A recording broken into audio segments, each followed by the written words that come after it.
விஜய் டிவியோட பொன்னி சீரியல் சமீபத்தில் தான் முடிவடைஞ்சது. 2023 டெலிகாஸ்டாக ஸ்டார்ட் ஆன இந்த சீரியல் கிட்டத்தட்ட 2 வருஷம் சக்சஸ்ஃபுல்லா ரன் ஆகி கடந்த ஜூன் 7ஆம் தேதி முடிவடைஞ்சது. பொன்னி கேரக்டர்ல ஆக்ட்ரஸ் வைஷ்ணவி சுந்தரும், சக்திவேல் அப்படிங்கிற கேரக்டர்ல ஆக்டர் சபரிநாதனும் நடிச்சிட்டு வந்தாங்க. சீரியல்ல சபரிக்கு ஆக்சிடென்ட் ஆகிற மாதிரி காட்டியிருந்தாங்க. அண்ட் கிளைமேக்ஸ் எபிசோட்லயும் சக்தி அவரோட லெஃப்ட் ஹேண்ட் உடஞ்ச மாதிரி தான் நடிச்சிருந்தாரு. ஆனா சீரியல்ல மட்டும் இல்லாம சபரிக்கு உண்மையாவே ஆக்சிடென்ட் ஆகி கை உடஞ்சிருக்கு அப்படிங்கிற விஷயத்த இப்போ சபரி அவரோட ஃபேன்ஸுக்கு தெரியப்படுத்தியிருக்காரு. ஹாஸ்பிட்டல்ல இருக்கிற போட்டோஸ் மற்றும் வீடியோஸை சபரி ஷேர் பண்ணியிருக்காரு. ஷேர் பண்ணி என்ன சொல்லியிருக்காருன்னா, நிறைய பேர் என்னோட ஹெல்த் பத்தி கேள்விகளை கேட்டுட்டு வரீங்க. நான் நல்லா குணமாகிட்டு வரேன், சீக்கிரமே திரும்ப வருவேன். எனக்கு விபத்தானதுக்கு அப்புறம் நான் கொஞ்ச நாட்கள் ஹாஸ்பிட்டல்ல அட்மிட் ஆகி இருந்தேன். அறுவை சிகிச்சை நடந்துருச்சு, பிளைட் உள்ள வச்சிருக்காங்க, மன்னிச்சிருங்க, என்னால இப்ப யாரோட மெசேஜ்க்கும் ரெஸ்பாண்ட் பண்ண முடியாது, உங்களோட பிரார்த்தனைகள் வேணும் அப்படின்னு சபரி அவருக்கு உண்மையாவே அடிபட்டு கை உடைஞ்சிருக்கிறதாகவும் சர்ஜரி பண்ணி பிளைட் உள்ள வச்சிருக்காங்கன்னு சொல்லியிருக்காரு. இவரோட ஃபேன்ஸ் ஃப்ரெண்ட்ஸ்னு பலருமே சபரி நல்லா குணமாகி வரணும்னு கமெண்ட்ஸ்ல கெட்வெல் சொன்னு கமெண்ட் பண்ணிட்டு வராங்க.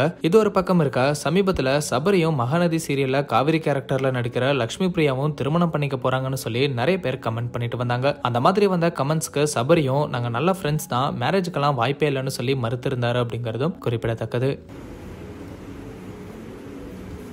வந்துருவேன்,